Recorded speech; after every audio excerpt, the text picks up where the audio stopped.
Mathematics zone में आपका स्वागत है। तो हम लोग इसके पहले वाले लेक्चर में समुच्चय सिद्धांत के बारे में बात किए। उसी के क्रम में ये आपके जो क्लास 11th की एनसीईआरटी की बुक है, उसी का मैंने पीडीएफ जो है यहाँ पे बना के आपके सामने लाया हूँ, जिसमें कि कुछ एग्जाम्पल और उसी रिलेटेड आपके जो है कुछ कॉन्सेप्ट यहाँ दिए गए हैं। तो चलिए, जिनके पास किताब नहीं है उनके लिए आपका पूरी किताब में जो हमको पढ़ना है उसका मैं एक पीडीएफ लेके यहाँ पे आया हूँ, ठीक है ना। तो यहाँ पे चलिए हम क्रम से चीज़ों को समझते हैं। तो समुच्चय सेट्स, यहाँ पर देखिए इंट्रोडक्शन में दिया गया है आपका कि वर्तमान समय में गणित के अध्ययन में जो समुच्चय की परिकल्पना है, समुच्चय की परिकल्पना आधारभूत है, ठीक है ना, फंडामेंटल है। ये जो समुच्चय का एक जो है परिकल्पना यहाँ पे लिया गया है। समुच्चय सिद्धांत का जो विकास हुआ वह एक जर्मन आपके मैथमेटिशियन थे, जॉर्ज कैंटर साहब। कौन थे? जॉर्ज कैंटर साहब थे। इन्होंने समुच्चय सिद्धांत के विकास के बारे में जो है बताया। और समुच्चय की अगर हम बात करें तो समुच्चय में एक जो वस्तुओं का वेल डिफाइंड कलेक्शन होता है, उसको इन्होंने जो है समझाने का प्रयास किया है, ठीक है। तो देखिए यहाँ पे जो आपका अगला है समुच्चय और उनका निरूपण, सेट एंड देयर रिप्रेजेंटेशन। अब अगर आप यहाँ पर देखें तो लिखा है कि दैनिक जीवन में हम बहुधा वस्तुओं के संग्रह की चर्चा करते हैं, जैसे ताश की गड्डी हो गई, व्यक्तियों का भीड़ हो गया, क्रिकेट टीम हो गई, है ना, आदि। इस तरीके से ये जो आप एक समूह देख रहे हैं, है ना, इनका जो एक संग्रह है, इस तरीके से दैनिक जीवन में आप देखते हैं। और अगर हम गणित हैं तो गणित के में भी आप जो है विभिन्न संग्रहों की चर्चा करते हैं। संख्याओं का संग्रह, ठीक है ना, प्राकृतिक संख्याओं का संग्रह। प्राकृतिक संख्याएं क्या होती हैं आपको पता है। बिंदुओं का संग्रह, बहुत सारे पॉइंट्स हैं उनका जो है संग्रह। अभाज्य संख्याएं क्या होती हैं, देखिए यहाँ पर अभाज्य संख्याओं के संग्रह की बात किया है ना। और इस तरीके के जो गणित में विभिन्न प्रकार के संग्रह हैं, उनकी चर्चा हम बेसिकली इस समुच्चय के कॉन्सेप्ट में यहाँ पे करेंगे। अब यहाँ पर दिया गया है कि कुछ यहाँ पे संग्रह आपको दिए गए हैं, इन पे हम विचार करें। तो देखिए 10 से कम विषम प्राकृतिक संख्याएं, अगर पहला देखें तो 10 से कम विषम प्राकृतिक संख्याएं आपकी क्या होती हैं? विषम संख्याएं वे होती हैं जो कि 2 से विभाजित नहीं होती हैं। तो 10 से कम यानी 10 को आपको इंक्लूड नहीं करना है। तो 1 हो जाएगा, 3 हो जाएगा, 5 हो जाएगा, 7 हो जाएगा और 9 हो जाएगा। तो यह जो 10 से कम विषम प्राकृतिक संख्याएं हैं, यह क्या है? यह आपका एक संग्रह है, वेल डिफाइन है। भारत की नदियाँ हो गई, तो भारत की नदियाँ भी हम लोग इसके पहले के वीडियो में चर्चा किए ही हैं आपसे। अंग्रेजी वर्णमाला के स्वर, यानी अंग्रेजी वर्णमाला के स्वर आपके क्या क्या हैं? ए है, ई है, आई है, ओ है, यू है। और उसके बाद है विभिन्न प्रकार के त्रिभुज आपके हो जाएंगे। ये सारे जो है क्या है आपके गणित में एक संग्रह को प्रदर्शित करते हैं। अब यहाँ पर और भी एग्जाम्पल दिया गया है, जैसे संख्या 210 के अभाज्य गुणनखंड, ठीक है। अभाज्य गुणनखंड आपके, तो अभाज्य गुणनखंड का मतलब ऐसे गुणनखंड जो कि स्वयं से या एक से आपके विभाजित हों, वे सारे गुणनखंड क्या कहलाते हैं? अभाज्य गुणनखंड। यानी कि ये सब क्या हैं? 210 के ये सब मल्टीपल हैं, अर्थात ये सारी जो अंक आपको दिए हैं ये 210 को क्या करेंगे? विभाजित करेंगे। अगर आप 2 से 210 को काटेंगे तो कट जाएगा, और 2 क्या है आपका? एक अभाज्य गुणनखंड है। 3 हो जाएगा, 5 हो जाएगा, 7 हो जाएगा। तो 2, 3, 5, 7 क्या है? यह एक ऐसी संख्याओं का संग्रह है जो कि 210 के क्या है? अभाज्य गुणनखंड है। उसके बाद है समीकरण x² - 5x + 6 = 0 के मूल। अगर ये द्विघात समीकरण है, द्विघात समीकरण को हल करेंगे तो आपको 2 मूल प्राप्त होंगे, एक 2 प्राप्त होगा और एक 3 प्राप्त होगा, ठीक। तो ये कुछ एग्जाम्पल से हम जो है संग्रह को समझने का प्रयास किए।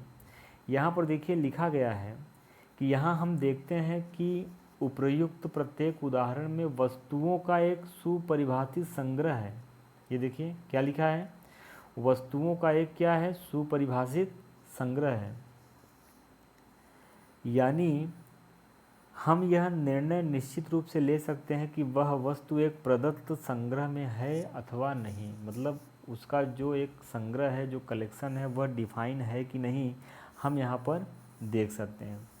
जैसे अगर हम नील नदी की बात करें तो नील नदी ऑब्वियस है जो है आपकी भारत की नदी में शामिल नहीं होती है, तो नील नदी भारत की नदियों में संग्रह नहीं है।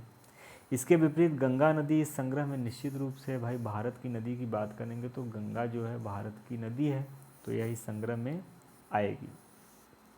ठीक, उसके बाद देखिए ये कुछ यहाँ पर दिए गए हैं संख्याओं के समुच्चय का, और इनके सिंबल की मैंने आपसे चर्चा किया था। जो पहला टॉपिक है आपका नंबर सिस्टम मैंने पढ़ाया हुआ है, उसमें मैंने आपको बताया था कि इसके सिंबल को आपको पहचानना आना चाहिए। जैसे कैपिटल एन हो गया, जेड हो गया, क्यू हो गया, आर हो गया, जेड प्लस हो गया, क्यू प्लस हो गया, आर प्लस हो गया। इन सभी संख्याओं के बारे में हमने डिटेल में बात किया है, क्योंकि जब आपसे कहेगा प्राकृतिक संख्याओं का समुच्चय, तो प्राकृतिक संख्याओं का समुच्चय यानी एक से स्टार्टिंग होती है, 1 2 3 एंड सो ऑन, कहाँ तक जाएगा आपका, इनफाइनाइट तक जाएगा ये। ठीक है ना। इसी तरीके से पूर्णांक संख्याएं हैं, परिमेय संख्याएं हैं, वास्तविक संख्याएं हैं, धनात्मक पूर्णांक हैं। तो जिनको इसमें असुविधा हो वो कृपया जो है पीछे में वीडियो दिया गया है उसको आप एक बार देख के तब यहाँ पर इन चीज़ों को समझने का प्रयास करें। तो ये जो सारी संख्याओं का समुच्चय है यह भी आपका एक जो है वेल डिफाइंड कलेक्शन है, एक जो है सुपरिभाषित संग्रह को दिखाता है। ठीक है, तो इस तरीके से अब यहाँ पर जो है देखिए दिया गया है, इन सब चीज़ों को अगर हम देखें तो अब जाके यहाँ पे समुच्चय के बारे में बताया गया है क्या, कि वस्तुओं के सुपरिभाषित संग्रह को हम क्या कहते हैं, हम समुच्चय कहते हैं। ये डेफिनेशन आपको यहाँ पे दिया गया है। तो इसका मतलब अगर इसको शुरू में ही आपको लिख के दे दिया जाता तो आपको चीज़ें कम समझ में आती, लेकिन यहाँ पे किया क्या गया है, यहाँ पे किया ये गया है कि आपको पहले एग्जाम्पल के थ्रू संग्रह को समझाने का प्रयास किया गया है, उसके बाद फिर यहाँ पे परिभाषा की बात की गई है। यहाँ पर हमें निम्नलिखित बिंदुओं पर ध्यान देना है। क्या, अब देखिए यहाँ पे कुछ पॉइंट दिए गए हैं कि समुच्चय के लिए वस्तुएं, अवयव तथा सदस्य पर्यायवाची हैं। जैसे समुच्चय में आप वस्तु, अवयव है ना, तथा सदस्य ये पर्यायवाची हैं, यानी उसी से मिलता जुलता आप कह सकते हैं। ठीक है ना।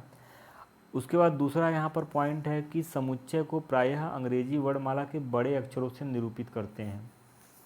और तीसरा पॉइंट क्या बोला गया है कि समुच्चय के अवयव को अंग्रेजी वर्णमाला के छोटे अक्षरों से प्रदर्शित किया जाता है, जैसे A B C X Y Z इत्यादि। अब यहाँ पर देखिए ये पॉइंट मैंने आपसे डिस्कस किया हुआ था, ठीक है ना, कि यदि ए समुच्चय ए का अवयव है तो हम इसे ए समुच्चय ए में है दिखाते हैं ये, ठीक है ना। और प्रतीक एप्सिलॉन का प्रयोग करते हैं, ये देखिए। और यहाँ पर क्या लिखते हैं, ए बिलोंग्स टू ए, ये देखिए क्या लिखा है, ए बिलोंग्स टू ए। और यदि इसी प्रकार से बी समुच्चय ए का अवयव नहीं है तो क्या लिखेंगे, B does not belongs to A, ये एप्सिलॉन को क्रॉस कर देंगे। ठीक है, तो ये कुछ चीज़ें हमने आपसे प्रीवियस में चर्चा भी किया था। उसके बाद किसी समुच्चय को निरूपित करने की दो विधियां हैं, ये दोनों विधियों के बारे में आपसे हमने चर्चा किया हुआ है ऑलरेडी, लेकिन यहाँ पर आप इसको देख लीजिए, जिनके पास बुक है वो भी जो है बुक से चीज़ों को समझ सकते हैं, जिनके पास नहीं है मैंने पूरे चैप्टर का जो है PDF बना के यहाँ पे डाला हुआ है, ठीक है ना, जिससे कि उनको भी लाभ मिल सके। तो पहला आपका है रोस्टर, या इसी को बोलते हैं टेबुलर फॉर्म, सारणीबद्ध रूप। दूसरा है समुच्चय निर्माण रूप या सेट बिल्डर फॉर्म, इसको इंग्लिश में कहते हैं। तो रोस्टर रूप में क्या लिखा गया है कि समुच्चय के सभी अवयवों को सूचीबद्ध किया जाता है, अवयवों को एक दूसरे से अर्धविराम द्वारा पृथक किया जाता है, कॉमा, ये ठीक है ना, कॉमा के द्वारा अलग किया जाता है, और उन सभी को एक मझले कोष्ठक में क्या रखा जाता है। जैसे यहाँ पर देखिए ये 2 4 6 की बात करें, आगे यहाँ पर देखिए कुछ एग्जाम्पल आपको, और इन्हीं एग्जाम्पल पे आपको जो है काम करना भी है, और इसी से रिलेटेड आपका पहला चैप्टर भी है। तो देखिए यहाँ पे पहला आपका है संख्या 42 को विभाजित करने वाली सभी प्राकृतिक संख्याओं का समुच्चय। तो देखिए 42 को कौन कौन सी प्राकृतिक संख्याएं विभाजित कर सकती हैं, ये इतनी संख्याएं हैं, इन सभी को आप क्या करेंगे, रोस्टर फॉर्म में दिखा सकते हैं। उसी प्रकार से अंग्रेजी वर्णमाला के सभी स्वरों का समुच्चय, तो सभी स्वरों को आप जो है तालिकाविद में इस तरीके से लिख सकते हैं। उसके बाद विषम प्राकृतिक संख्याओं का समुच्चय, तो विषम प्राकृतिक संख्याएं क्या होती हैं, 1, 3, 5, 7, 9, 11, 13, इस तरीके से सारी संख्याएं क्या होती हैं, विषम प्राकृतिक संख्याएं होती हैं। ठीक है, अब यहाँ पर देखिए एक यहाँ पर नोट लिखा गया है, टिप्पणी। टिप्पणी क्या लिखी गई है कि यह ध्यान रखना चाहिए कि समुच्चय को रोस्टर रूप में लिखते समय किसी अवयव को सामान्यतः 2 बार नहीं लिखते हैं, है ना, यानी प्रत्येक अवयव दूसरे से भिन्न होता है। अर्थात अगर आपको स्कूल कहीं मिला है तो स्कूल में देखिए ओ 2 बार आया है, तो अब आपको ओ को 2 बार नहीं लिखना है, केवल एक ही बार लिखना है। तो अब अगर आप एक बार सबको लिखेंगे तो क्या हो जाएगा, SCHOL हो जाएगा। दूसरा आपका है सेट बिल्डर फॉर्म मेथड, समुच्चय निर्माण विधि। तो समुच्चय निर्माण विधि में क्या होता है कि इसमें सभी अवयवों के गुणधर्म को प्रदर्शित किया जाता है ना, जो समुच्चय से बाहर के किसी अवयव में नहीं होता है। जैसे समुच्चय AEIOU के सभी अवयवों में एक सर्वनिष्ठ गुणधर्म है। सर्वनिष्ठ का मतलब कॉमन प्रॉपर्टी है, क्या है कि प्रत्येक अवयव अंग्रेजी वर्णमाला का एक स्वर है। भाई AEIOU ये जो समुच्चय दिया है, इसमें जो प्रत्येक आपका अवयव है वह क्या है, अंग्रेजी वर्णमाला का एक स्वर है। तो इसको अगर दिखाएंगे तो इनके गुणधर्म को लिखना है। तो ये देखिए यक्स इज सच दैट, इसको क्या पढ़ते हैं, 2 आपका बिंदु है, डॉट है, तो इसको पढ़ते हैं यक्स इज सच दैट। फिर यक्स क्या है, अंग्रेजी वर्णमाला का एक स्वर है। तो या तो आप इसको लिखें या तो आप जो है इसको लिखें, ये दोनों बात क्या है, एक ही प्रदर्शित कर रहा है। तो ये आपका रोस्टर है और ये क्या है आपका, ये आपका सेट बिल्डर फॉर्म है। ठीक है, तो ये आपका हो गया यहाँ पर। अब देखिए यहाँ पर ये सारी चीज़ें समझाई गई हैं कि कोलन का चिन्ह होता है, कोलन के चिन्ह के बाद समुच्चय के अवयवों के विशिष्ट गुणधर्म को लिखते हैं। ये सारी चीज़ें वो मैंने आपको वहाँ पे एक्सप्लेन कर दिया, ठीक है ना। अब आप जो है थोड़ा सा भाषा आपको चाहिए होती है तो ये भाषा यहाँ पे आपको दिया गया है, ठीक। तो ये हो गया आपका कुछ। उसके बाद देखिए यहाँ पे आपको कुछ एग्जाम्पल दिए गए हैं। समीकरण x square plus x minus 2 बराबर 0 का हल समुच्चय रोस्टर रूप में लिखिए। तो रोस्टर रूप का मतलब क्या है, मझले कोष्ठक के अंदर कॉमा से एक दूसरे को अलग करते हुए लिख दीजिए। तो जब आप इनको हल करेंगे तो यक्स का मान कितना प्राप्त होगा, यक्स का मान आपका प्राप्त होगा 1 और -2। तो रोस्टर फॉर्म में क्या हो जाएगा, मझला कोष्ठक 1 -2 ये हो जाएगा, ठीक है, ये हो जाएगा। फिर देखिए एग्जाम्पल नंबर 3 देखिए। एग्जाम्पल नंबर 3 में आपसे कहा गया है कि समुच्चय A बराबर 1, 4, 9, 16, 25 को समुच्चय निर्माण रूप में लिखिए। तो अब देखिए यहाँ पे अवयव में कुछ जो है क्या है, कॉमन है, प्रॉपर्टी है। कॉमन प्रॉपर्टी क्या है कि यहाँ पर यक्स एक प्राकृतिक संख्या का वर्ग है, यानी प्राकृतिक संख्या क्या होती है, 1, 2, 3, 4, 5, 6, 7, 8, 9 and so on up to infinite तक।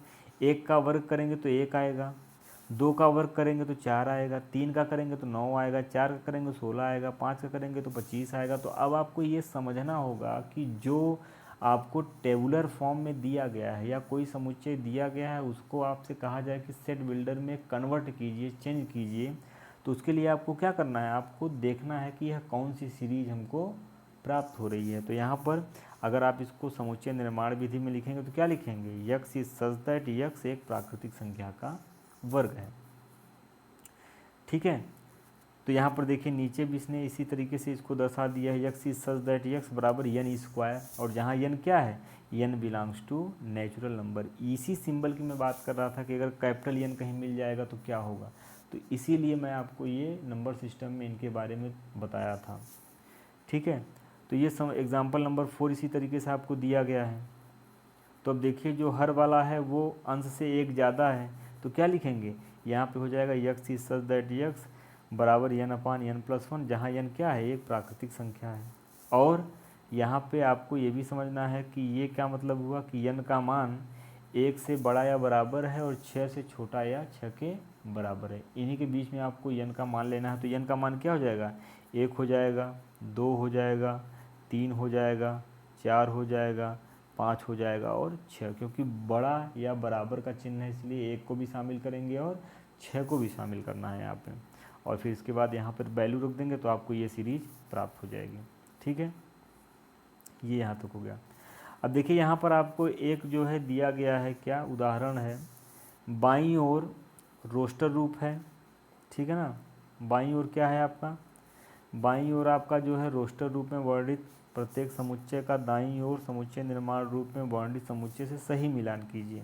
ठीक, तो अब अगर आपको ये टेबुलर फॉर्म और सेट बिल्डर फॉर्म क्लियर है तो आप इसको आसानी से कर सकते हैं। देखिए प्रिंसिपल, तो प्रिंसिपल देखिए इसमें कहाँ है, डी में है। देखिए PRINCIPAL। अब देखिए यहाँ पे P और I जो है आपका 2 बार आया है ना। तो 2 बार आया है तो आप इनको कितनी बार लिखेंगे, 1 बार लिखेंगे। मैंने आपको जो है नोट में लिखवाया भी है, बताया भी है, अभी इसमें भी जो है आपकी 1 बार चर्चा हो गई। तो इसका जो है पहले वाले का कौन होगा, पहले वाले का आपका D हो जाएगा।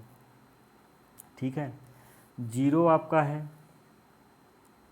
ठीक, तो अगर हम 0 की बात करें तो यहाँ पर देखिए 0 का जो है सही आपका क्या होगा, C होगा।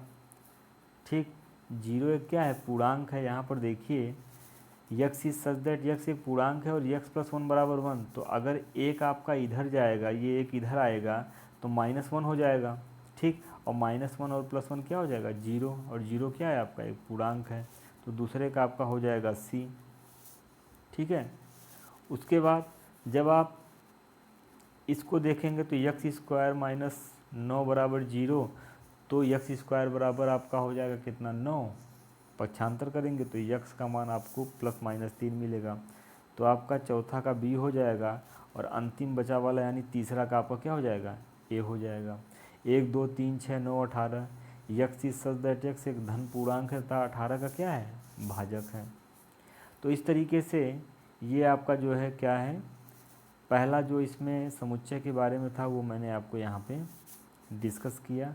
ये आपके किताब के सेट थ्योरी चैप्टर का PDF मैंने यहाँ पे शेयर किया हुआ है। मैं इसको जो है ग्रुप में भी इसको शेयर कर दूँगा। ठीक है, तो आई होप ये सारी चीज़ें आपको क्लियर हुई होंगी। और इसके नेक्स्ट में हम लोग बात करेंगे किसकी, टाइप्स ऑफ सेट की। ठीक है, ओके, बहुत बहुत धन्यवाद आप सभी को।